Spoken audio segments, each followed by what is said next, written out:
A graça e a paz é sempre muito bem-vinda da parte de Deus, né? Porque a graça, como disse o Senhor Jesus a Paulo, quando ele orava e pedia, e o Senhor disse: não, a minha graça te basta.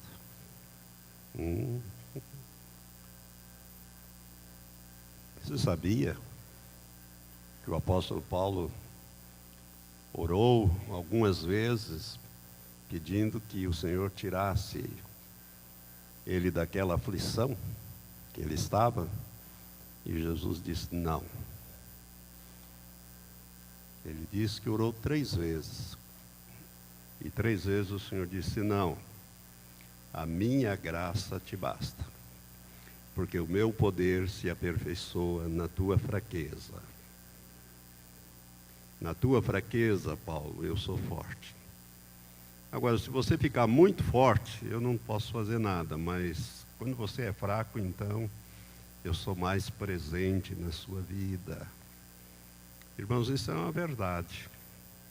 Isso é uma verdade, ou deveria ser uma verdade na vida de cada um de nós. Queria que você abrisse comigo a palavra de Deus na segunda epístola de Paulo, este mesmo apóstolo do Senhor. Um dia eu vou conhecê-lo lá no céu. Eu tenho um carinho muito especial por esse amado irmão. Na segunda epístola aos Coríntios, Paulo foi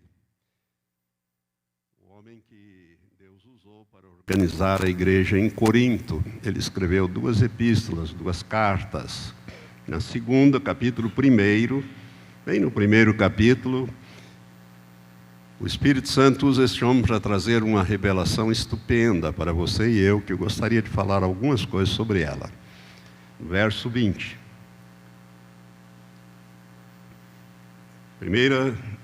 Segunda epístola de Paulo aos Coríntios, ou à igreja em Corinto, capítulo 1, verso 20, diz assim: pois tantas quantas forem as promessas de Deus, nele está o sim. Portanto, é por ele o amém, para a glória de Deus por nosso intermédio. Amém? Poxa, você perdeu uma chance de dizer um grande amém.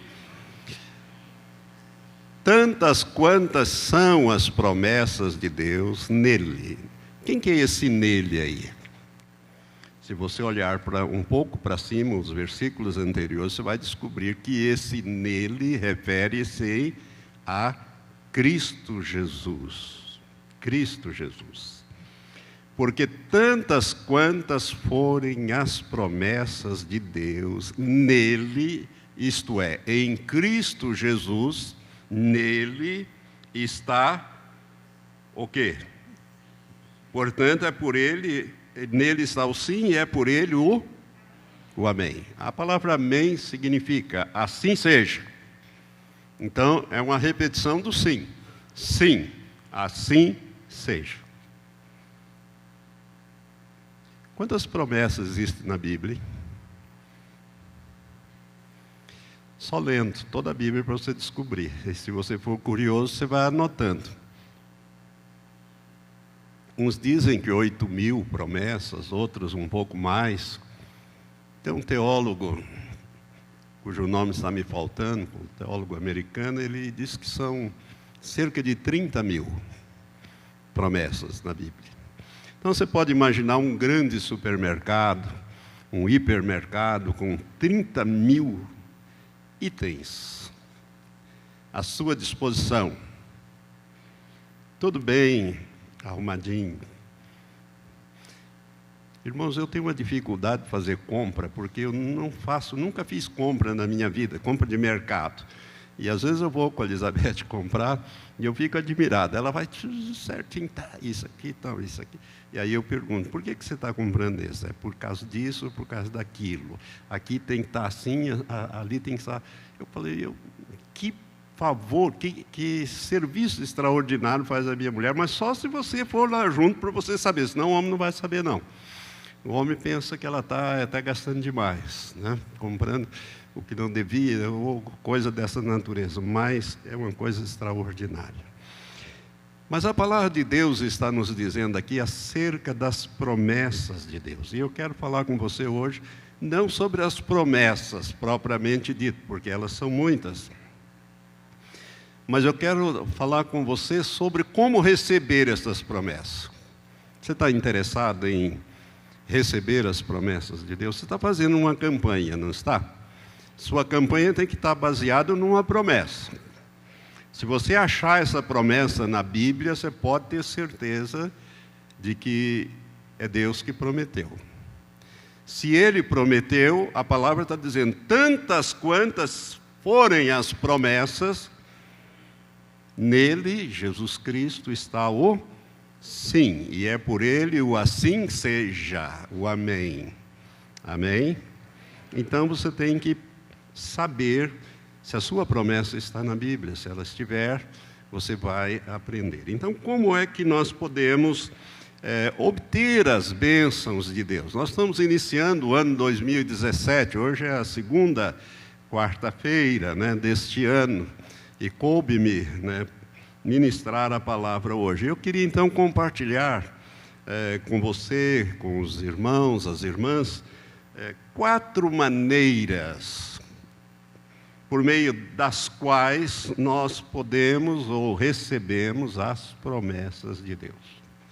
4 maneiras. Não quer dizer que são só essas 4, mas essas 4, elas se destacam entre as demais, de tal sorte que eu gostaria que você aprendesse logo nesse início de ano. Eu creio que alguns você já pratica, você já conhece, mas é preciso ressaltar na nossa mente, para que você tenha em mente como é que Deus age em relação às promessas que Ele fez. Porque tem muita gente que pensa que as coisas se resolvem só no pedir, porque Jesus disse uma vez, lá em Mateus 7, pedi e dar-se-vos-á.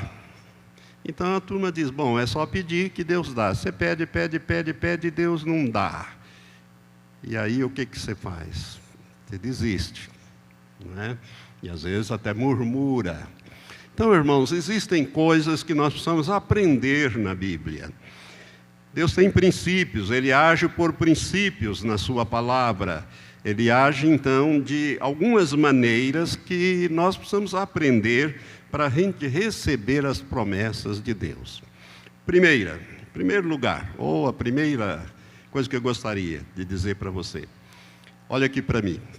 Para você receber as promessas de Deus em 2017, você precisa estudar fervorosamente a palavra de Deus.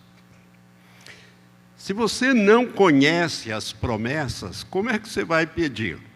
Vai pedir porque alguém pediu? Vai pedir porque você acha que pode pedir? Aliás, Deus pode tudo, então eu vou pedir qualquer coisa e Ele vai fazer. Não é bem assim. Nós precisamos estudar. Olha o que eu estou falando, é mais do que ler.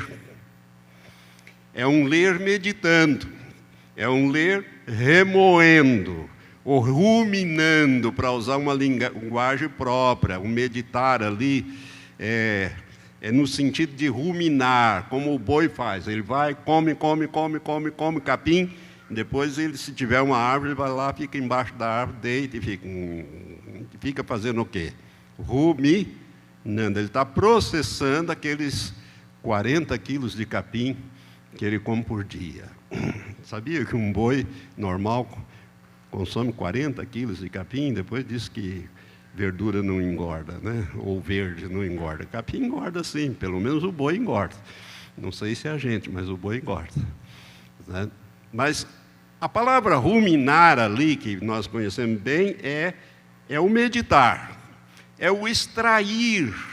Quando você começa a extrair da palavra de Deus, é quando você diz, Senhor, Espírito Santo, me ensina essas coisas, né? E aí o Espírito Santo, que inspirou aquela escritura, vai te ensinar. Na medida em que você vai lendo todo o contexto, ele vai, então, começa a trabalhar com você. Irmãos, é na palavra de Deus que estão os tesouros escondidos daquilo que Deus tem para nós.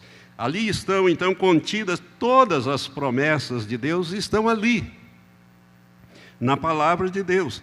Por isso nós temos que explorar profundamente a palavra de Deus. Nós temos que ir no solo da palavra de Deus e cavocar, para você conseguir aqueles tesouros que estão ali. Uma vez o Senhor deu uma visão a meu respeito, e isso eu já compartilhei o ano passado, e nessa visão o Senhor mostrava eu dentro de uma floresta tropical, parecia a floresta Amazonas, ou do Amazonas, né? Era aquela floresta alta, aquelas árvores enormes, 30 metros de altura, aquelas coisas que embaraçavam, cipó, aquela coisa toda, e eu estava todo preparado, equipado, e tinha os apetrechos, eu tinha um facão para abrir uma picada, sempre em linha reta, eu sempre abria assim até achar uma clareira, né? Eu tinha picareta para cavar, eu tinha pá, eu tinha um monóculo daquele de ouribes para examinar os pequenos tesouros, eu tinha um bornal, né, que os mineiros chamam de embornal, uma sacola tiracolo, onde eu guardava aquilo tudo, e eu ia andando ali, e andando com dificuldade, porque tinha que abrir a picada no facão, né? E eu tinha todo aquele equipamento, e o Senhor disse, é a palavra de Deus, você está, depois ele me disse, você está abrindo a picada na palavra de Deus, os segredos ocultos que eu tenho, que o Senhor tinha me dito, clama a mim, e anunciar-te-ei coisas grandes e ocultas que não sabes. Então, eu quero dizer para você que o Senhor quer te revelar aquilo que Ele tem para você, mas você precisa estar preparado para garimpar, buscar. Então, a meditação na palavra de Deus, pelo menos 2 vezes por dia, porque a palavra de Deus diz lá no Salmo 1 que você deve meditar de dia e de noite. Ao invés de você perder tempo lá com as novelas e andar pelos caminhos dos pecadores, na roda dos escarnecedores e tal, você tem o prazer na lei ou na palavra do Senhor, e nela medita de dia e de noite. E o Senhor disse, olha, você vai ser como uma árvore plantada junto a correntes, a ribeiros de água, aqueles pequenos cursos de água, e você vai dar o fruto na estação própria, as suas folhas não caem, e tudo que você botar a mão para fazer, você vai prosperar. Mas não são assim os ímpios, não. Ou seja, aqueles que não fazem isso. Esses nem ficar na congregação do justo vão. Deus vai tirá-los para fora.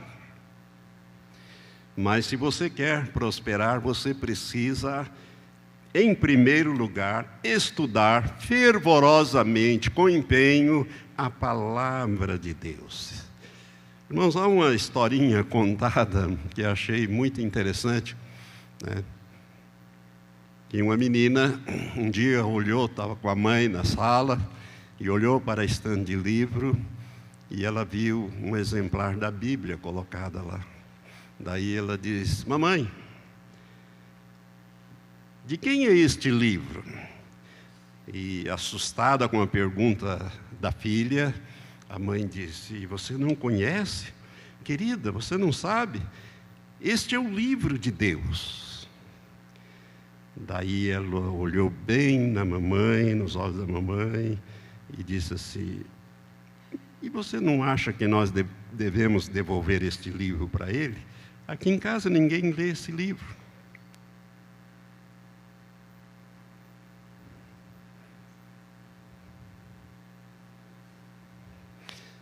Você queria ser essa mãe?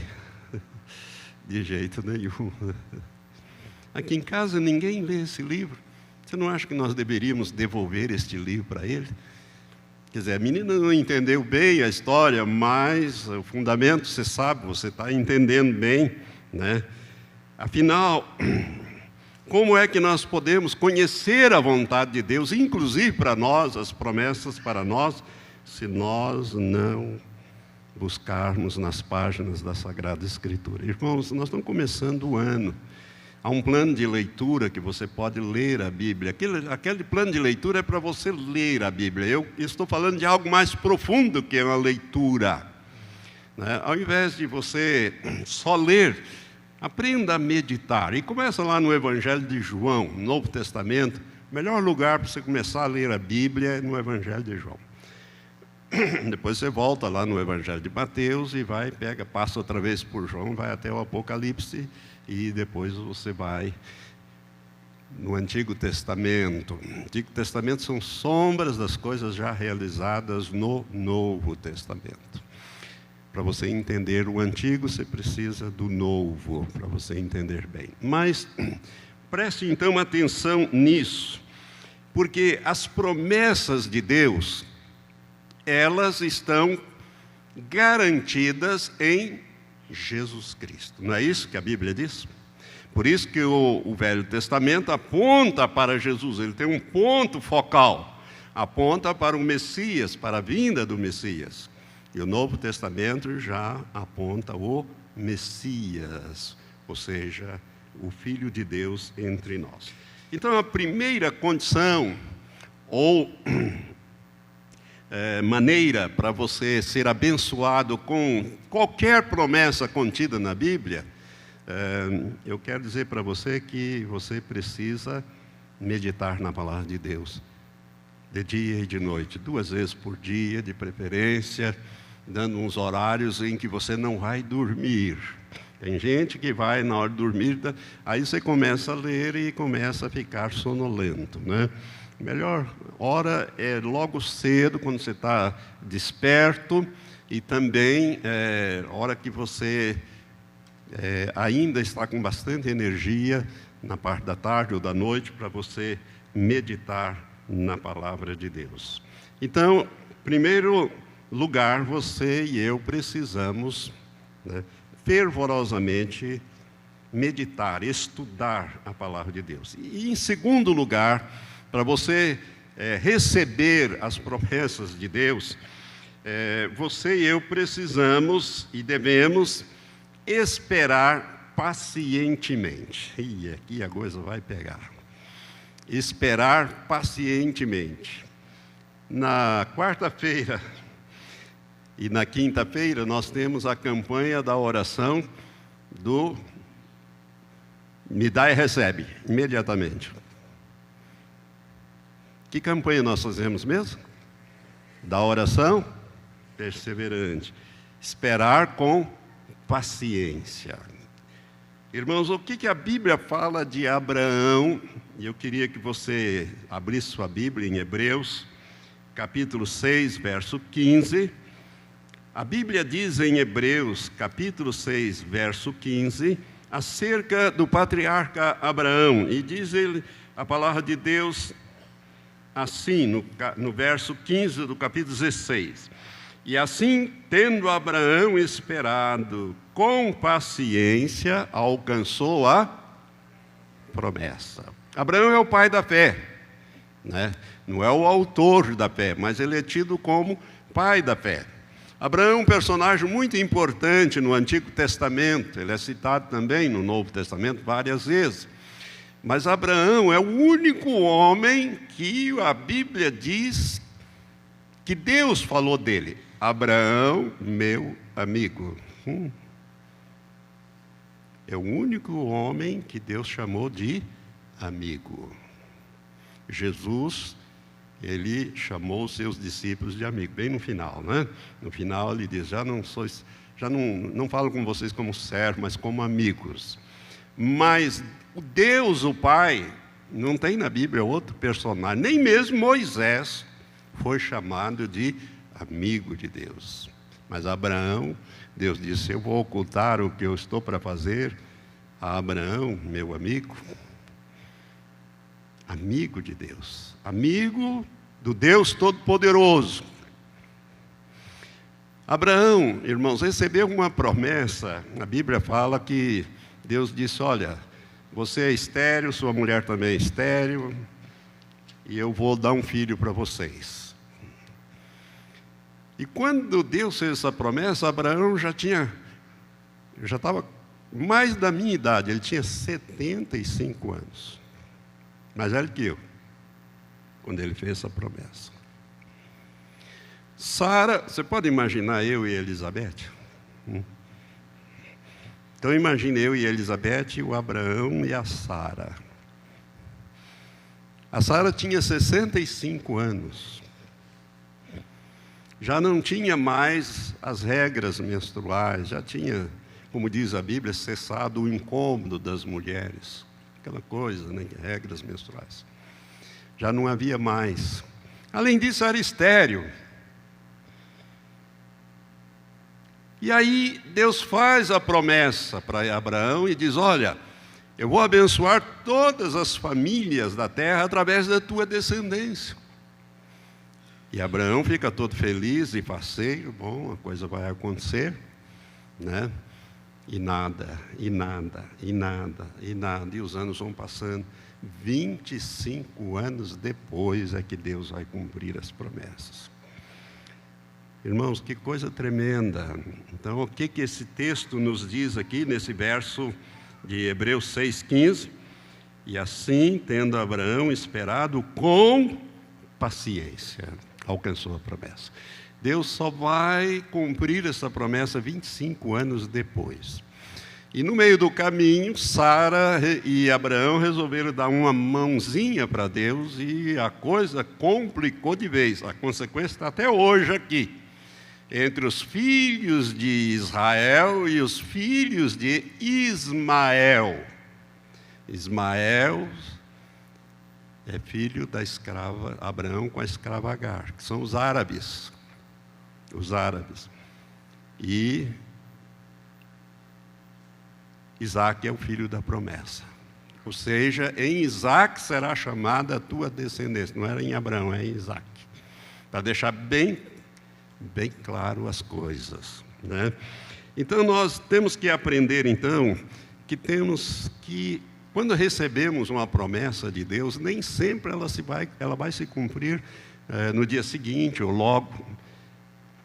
Quando o Senhor falou pela boca do meu pastor, eu tinha 14, 15 anos, não tinha 15 anos ainda, de que Ele iria me usar para uma obra grande, que é essa daqui, eu creio, é essa obra. Eu tive que esperar. O Senhor só foi falar com isso 30 anos depois. 30 anos depois, eu tive que esperar mais do que o Abraão. O Abraão esperou 25. E eu tinha mais ou menos 40 e quase 30 anos, eu tinha 42 e 43 anos, quando o Senhor, quase 44, quando o Senhor então vai começar a cumprir esta promessa na minha vida.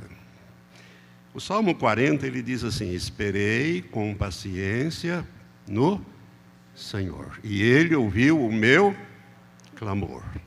Sabe, irmãos, aí está a causa de derrota de muita gente. Então, quando você recebe uma promessa, que o Espírito Santo traz a você uma promessa, Ele pode fazer isso, você lendo, meditando na palavra dEle. Deus pode pegar aquela palavra que os gregos chamam de logoi, ou logos, a palavra escrita, e transformar aquela palavra na sua vida como uma rema, que é uma outra palavra grega, que é uma palavra revelada. Rema é uma palavra revelada. Deus faz brilhar aquela palavra para você, e é aquela promessa que Ele está te dando, ou aquele caminho, aquela direção, aquela rema. E aí você vai andar naquilo, mas pode demorar Deus cumprir as coisas, não é imediatamente. Por exemplo, você quer a conversão do seu marido ou do seu filho. Essa é uma oração que Deus quer atender? Claro que Ele quer. A palavra de Deus diz, Ele não deseja que ninguém se perca. mas Deus vai ter que trabalhar nas circunstâncias da vida dele, ou do seu filho, ou do seu marido, da sua filha. Ele vai trabalhar. Por quê? Porque envolve o livre-arbítrio dele. Deus não viola o livre-arbítrio do seu marido, do seu filho, etc., o querer dele, mas ele vai trabalhar no livre-arbítrio. Então você vai ter que esperar. Irmãos, tem um livrinho chamado A Vida de George Miller, bem fininho. Esse homem teve cerca de 50 mil orações respondidas. Foi talvez o homem que mais orações tivesse, dos tempos modernos, do século passado, né? Ele anotava as orações. Miller era um homem extraordinário diante de Deus. Ele pedia e Deus respondia imediatamente. Mas ele orou por 3 amigos e ele morreu. No dia da morte dele, se converteu um deles. Mas ficaram 2, que só se converteram anos depois. Mas as orações estavam em memória diante de Deus. Ok? Então, lembre-se da experiência de Abraão. Nós podemos citar uma outra experiência, Davi. Davi foi ungido rei de Israel ainda adolescente, mas ele teve que esperar anos, porque tinha um outro rei governando, o ímpio rei Saul. Saul já estava endemoniado nessa altura das coisas, porque o Espírito Santo se retira dele, né, e o Espírito Santo passa a habitar em Davi. Mas Davi era perseguido por Saul, por todo o exército de Saul, aquelas dificuldades que ele passou. Mas tudo isso, irmãos, faz parte de um propósito de Deus, que é o amadurecimento de Davi, para que ele pudesse confiar mais em Deus. Olha aqui para mim, deixa eu te dar uma... Olha aqui, olha para minhas mãos aqui. Ó, aqui está você, nascido de novo, tá? E aqui estão os problemas, as lutas, tá? Pá.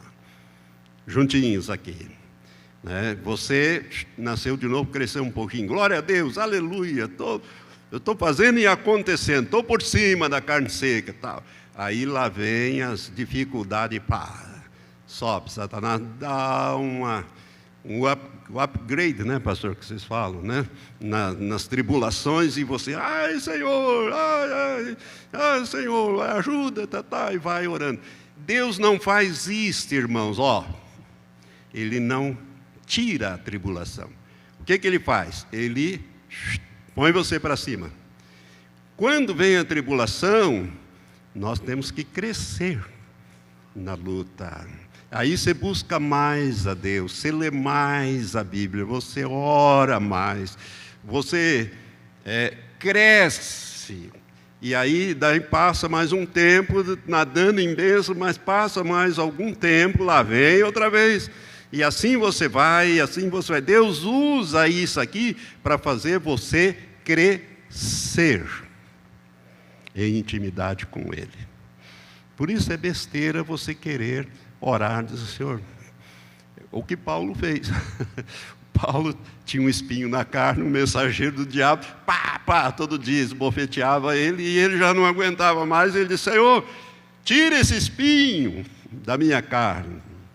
Jesus disse: não, a minha graça te basta. O meu poder se aperfeiçoa quando você me busca mais, Paulo, quando você depende de mim mais, Paulo. Quando você é fraco, então eu sou forte na sua vida. Porque eu estou... Não é você que está direcionando tudo, sou eu. Você está na minha dependência. Então, irmãos, nós temos que entender isso. Então, esse período é muito importante, né? O exemplo de Abraão, o exemplo de Davi, né? Veja bem, irmãos, se a gente pensar bem, Deus fez uma promessa lá no Éden, mas quando é que Deus foi cumprir essa promessa? A Bíblia diz que Jesus só foi mandado na plenitude dos tempos, ou seja, no kainós de Deus, no tempo de Deus, não no cronos do homem, mas no tempo de Deus. Aí Deus mandou Jesus para vir cumprir aquela promessa de Gênesis capítulo 3, verso 15. É difícil esperar. Eu reconheço, você também deve reconhecer, né? O pastor Giovanni gosta muito de computador, né? Um download, né? Quando dura mais de um minuto, parece que é uma eternidade. Aquilo não acaba nunca, não vem, né? Você que sabe disso, você vai fazer um download de alguma coisa, né? Pronto. A gente não tem mais paciência. E Deus está dizendo que o tratamento com ele é diferente. Então, primeira coisa, você precisa estudar profundamente. Segundo, lembrar que você tem que esperar com paciência. Terceiro, para receber as promessas de Deus, tantas quantas são as promessas de Deus, nele, Jesus, está o sim e é por ele o amém. Mas para você receber, é preciso viver em obediência à palavra de Deus. Tem muita gente que fracassa também aqui. Obediência. Obediência. Hebreus 10, 36 nos ensina, já que nós estamos aqui, vira aí a página, capítulo 10, verso 36, diz assim: porque necessitais de perseverança, para que, depois de haverdes feito a vontade de Deus, alcanceis o que? A promessa. Então, além da perseverança, nós precisamos de que mais? Obediência. Irmãos, preste atenção numa coisa aqui. Deus tirou todo aquele povo do Egito. Uma nação inteira. Tá? Observa aqui o detalhe.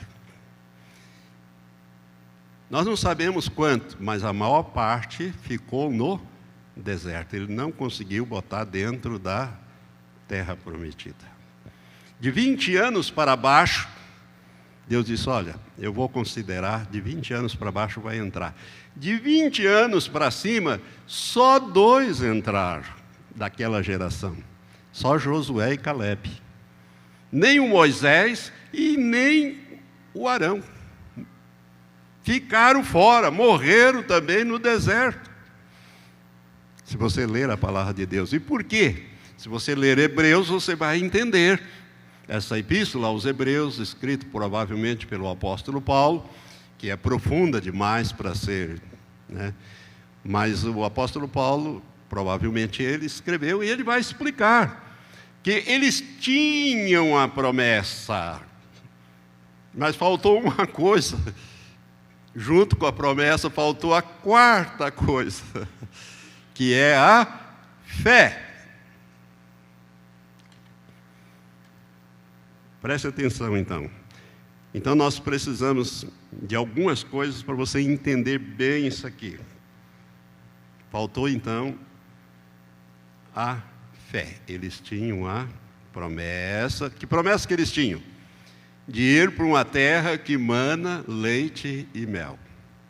Quando Josué e Caleb, eles voltam de espiar aquela terra, a Bíblia não fala que foram eles, mas dizem que 2 dos espias cortaram um cacho de uva e tiveram que arrumar uma verga, um pau, para enganchar esse cacho de uva, de tão grande que era isso.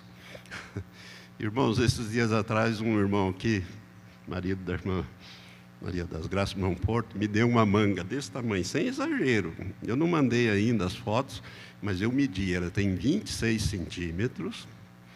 O diâmetro da dita cuja é 40 centímetros, a circunferência dela, e pesou 2,250 kg. Ele pensou que era 1 quilo e pouquinho, 2,250 kg. Que manga! Estou comendo daquela manga até hoje. Quase todo dia eu como manga. A empregada come manga, a Elizabeth come manga, todos nós comemos manga e a manga não acaba. Agora você pode imaginar aquele tamanho de carne de uva. Para eles, por que trouxeram? Ficaram tão admirados da fertilidade daquela terra, que até hoje é uma das melhores terras do mundo. As melhores terras do mundo, isso quando eu ainda estava na carteira de crédito rural do Banco do Estado do Paraná, isso há 30 e tantos anos atrás, eram Palotina, uma região do Mar Negro, e Israel, as 3 melhores. Palotina no Paraná, Eram as 3 melhores regiões de cultivo do mundo, produtividade altíssima. Então, eles levaram um cacho, 2 homens para carregar um cacho de uva, sim, para a uva chegar direitinho, para eles mostrar, olha, a terra é excelente, ela mana leite e mel. Só que o mel estava lá com as abelhas, mas você ia ter que tirar as abelhas do mel.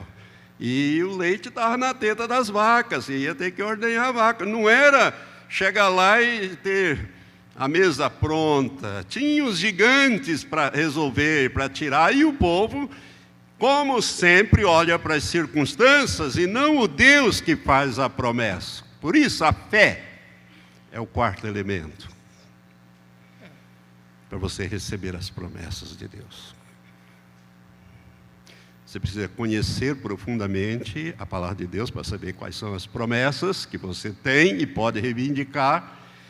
Segundo, você precisa ter paciência.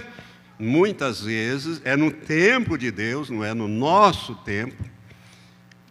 Por isso que de vez em quando, irmãos, de vez em quando não, toda o culto a gente ora aqui, a gente sempre, de vez em quando a gente fala, ó, isso aqui, esse pedido no sexto é para coisas urgentes. As outras você faz a campanha da oração perseverante. Aqui, o que a gente faz? Uma oração tipo clamor. Senhor, tem misericórdia, envia o teu anjo lá agora, Senhor. Não dá para esperar. Deus faz também. Mas às vezes você precisa perseverar. Precisa fazer como o general Naamã, mergulhar 7 vezes no Rio Jordão. Só na 7ª vez é que ele recebeu a bênção. Ele recebeu a bênção. Então, irmãos, é muito importante que você entenda, porque Hebreus 11, ele fala dos heróis da fé, vai citar Abraão, entre outros, né? E a palavra de Deus ali em Hebreus 11, versículo 1, diz assim, ora, a fé é o firme fundamento das coisas que se esperam e a prova das coisas que não se veem. Irmãos, a chave está aqui nesse Hebreus. Nós estamos aqui no capítulo 10, vai para o capítulo 11, verso 6. Diz assim, ora...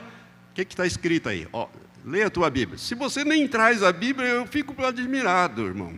Você vir para a escola sem trazer o livro de leitura, né? Trazer a coisa, né? Porque nós não estamos projetando, não. Eu já falei que quando eu vou ministrar aqui, não vamos projetar mais nada, para você saber que tem que buscar na palavra de Deus. Daqui a um pouco você está preguiçoso. Agora já tem a Bíblia até nesses iPhones, esse negócio todo. Pode trazer o iPhone, mas você tem que achar aí o textozinho. Hebreus 11, verso 6. Ora, sem fé é impossível agradar a Deus. Por quê? Porque é necessário que aquele que se aproxima de Deus creia que Ele existe e creia também que Ele é galardoador, recompensador daqueles que o buscam. Então, irmãos, sem fé a coisa não funciona. Fé é como combustível que você tem que botar no tanque do carro, senão ele não anda. Ele pode ser uma BMW 0 km, não sai do lugar se você não encher o tanque de combustível. A fé, esta fé que remove montanhas. Eu vou começar a falar novamente da fé. Hoje eu estou te dando os 4, vamos dizer assim, coisas que você precisa observar para você crescer. Porque o nosso Deus é o Deus, né? Jesus é o autor. Abraão é considerado o pai da fé, porque foi praticamente o primeiro que creu, né? E isso lhe foi imputado como justiça. O apóstolo Paulo, aqui em 2 Coríntios, né, capítulo 5, verso 7, ele diz assim, porque andamos por fé e não por vista. E nesse Hebreus, capítulo 10, diz assim, no verso 38, lá no finalzinho, né, mas o meu justo viverá da fé, e se ele recuar, a minha alma não tem prazer nele. Nós, porém, não somos daqueles que recuam para a perdição, mas daqueles que creem para a conservação da alma. Você sabe que a fé, ela está presente em tudo. Ela começa lá na nossa conversão. Pela graça sois salvos, diz a palavra de Deus, por meio da fé. Sem fé é impossível agradar a Deus. Sem fé não tem negócio com Deus. Diga lá para quem está aí do seu lado. Sem fé não tem negócio com Deus. Não tem acerto com Deus. Não tem mesmo. Sem fé não tem. E numa definição simples de fé, olha aqui para mim. Fé, olha aqui. Fé é crer que tudo que Deus diz na sua palavra, olha aqui, é verdade. E que Ele agirá de acordo com a sua palavra. Diga assim, fé é crer que tudo que Deus diz na sua palavra é verdade. E que Ele agirá de acordo com a sua palavra. Isso, irmão, presta atenção, Ele agirá de acordo com a sua palavra, não é de acordo com a sua choradeira, nem a sua lamentação, mas é de acordo com a sua palavra. Um dos homens mais usados por Deus foi Smith Wigglesworth, no século passado. Ele ressuscitou, não sei, não consigo mais lembrar, porque eu dei esse livro, eu emprestei esse livro e a pessoa não me devolveu mais. Eu não empresto mais livro, já chega. Por isso que a menina disse, mamãe, você não acha que nós devemos devolver esse livro para Deus, já que é dele? Vamos devolver para ele, já que ninguém lê, devolve para ele, não, mamãe? Mas tem um livro que tem a biografia Smith Wigglesworth. Eu não sei se Deus usou esse homem para ressuscitar 17 ou 19 pessoas no século passado. Ele era um simples encanador na Inglaterra.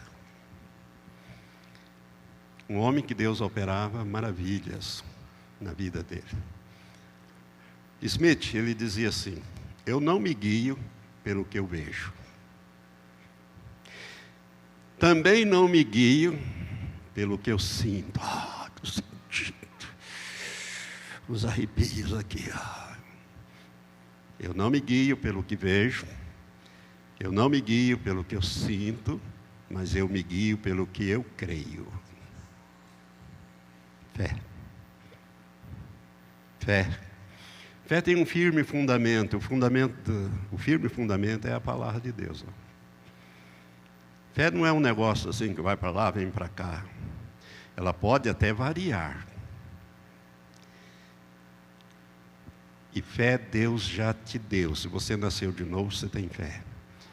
Você tem fé, porque a Bíblia diz, eu vou citar de cor para você o capítulo, mas não vou te dizer o versículo. Romanos 12 diz que Deus repartiu a cada um de nós uma porção de fé. Então você já tem fé, porque sem fé você não consegue agradar a Deus e nem nascer de novo você consegue. Você tem que crer na obra que Jesus realizou lá no passado para você. Você não está lá para ver. Você não ouviu a voz do céu, este é o meu filho amado, em quem tenho o meu prazer, a ele ouvi. Você não ouviu isso, mas você pode crer nisso.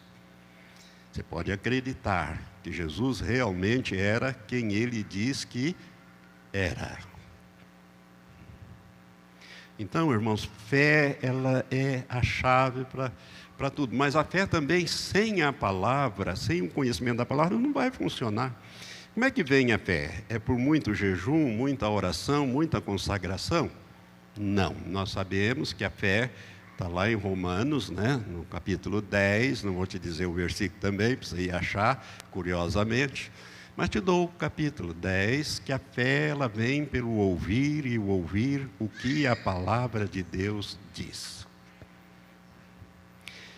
Quando eu leio a experiência de Abraão, a minha fé, ela vai crescendo. Puxa, se Deus agiu assim com Abraão, e ele mesmo disse que ele não faz acepção de pessoas, então ele pode agir na minha vida também. E eu vou crer que ele vai agir. Pode demorar, mas eu vou crer. Eu vou fazer igual o Abraão. Como é que fazia o Abraão, irmãos? Abraão, se você olhar lá em Romanos, capítulo 4, olha o Romanos novamente, essa carta é riquíssima. Ó, citei 3 vezes Romanos para você. No capítulo 4, não vou dizer o verso também, para você ler todo o capítulo 4. Me dá vontade de falar, mas não vou falar. Você vai ver que Abraão manteve a chama da fé acesa 25 anos, fazendo uma coisa gloriosa. Ele dava glória a Deus por aquilo que ele não estava vendo, mas ele estava crendo. Amém? Que era o filho, Isaque. Aí o dia que os anjos vieram e disseram, ó, o Isaque vai nascer, a Sara vai dar luz, a Sara começou a rir. Como? Eu com 90 anos dar a luz, que negócio é esse? Isso aí. Deus disse, tá bom, já que ela riu, então o nome dele vai ser Riso. Sabia que Isaque significa riso? Riso. Talvez ele tivesse outro nome, né, se Sara não tivesse rido daquilo que o anjo falou para Abraão. Mas o anjo estava na forma humana e a Sara não, como diz a meninada, ela não sacou o lance que aqueles 3 eram anjos que estavam falando com Abraão debaixo de uma árvore, no maior calor do dia, que depois 2 vão para Sodoma e o outro vai para Gomorra, para destruir as cidades. Vamos ficar em pé. Eu espero que você tenha aprendido essas 4 coisas. Podemos recordá-las assim? Vamos ver se você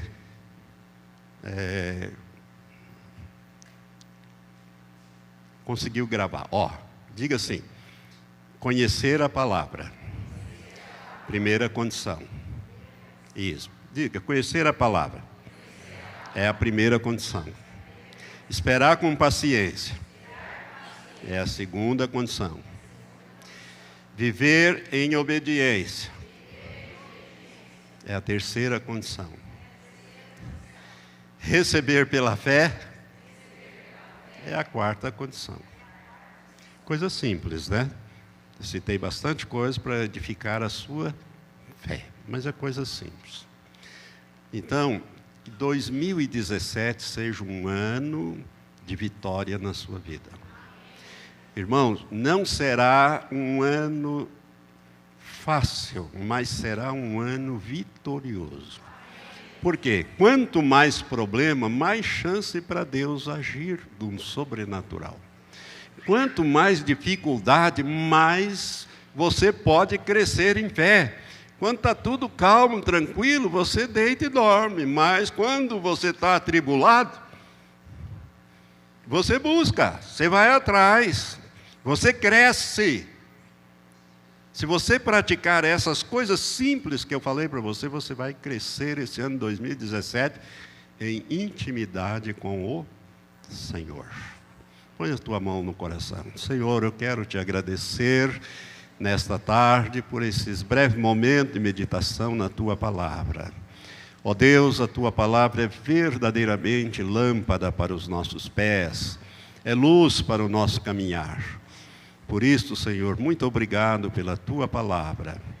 A tua palavra diz coisas extraordinárias, porque ela fala de um Deus extraordinário. Muito obrigado, Senhor, pelas promessas, porque tantas quantas elas são, a tua palavra diz que em Cristo Jesus está o sim, e é por ele o amém.